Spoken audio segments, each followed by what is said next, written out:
J'ai longtemps cru que l'amour de soi, c'était un concept pour les autres. Moi, j'étais dure avec moi-même, exigeante, impatient, intransigeant. Je me parlais comme jamais j'oserais parler à quelqu'un d'autre. T'es nulle, tu rates tout. T'es jamais assez. Et je croyais que c'était normal, que c'était comme ça qu'on avance. Mais à force de me critiquer pour me motiver, je me détruisais un peu plus chaque jour. Je ne m'en rendais pas compte, parce que j'étais habituée à me minimiser. J'attendais que les autres m'aiment pour enfin m'autoriser à m'aimer. Mais c'est une erreur, une énorme erreur. Parce que quand tu remets ton amour-propre dans les mains des autres, tu te perds. Un jour, je me suis demandé, est-ce que je resterai amie avec quelqu'un qui me parle comme je me parle à moi-même? Et la réponse m'a fait mal. Non, alors pourquoi je le tolérais de moi envers moi? C'est là que j'ai compris, s'aimer ce n'est pas se trouver parfait.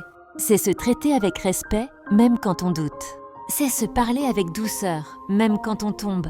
C'est se prendre dans les bras mentalement quand tout va mal, au lieu de s'enfoncer encore plus. J'ai appris à m'aimer comme on apprend une langue étrangère, maladroitement au début, avec des fautes, des hésitations, mais en persévérant chaque jour.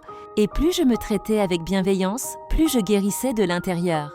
Je ne suis pas parfait et je ne cherche plus à l'être, mais je suis présent pour moi. Et ça, c'est devenu ma plus grande force. Je m'aime, pas de façon arrogante, mais de façon responsable, saine et sincère.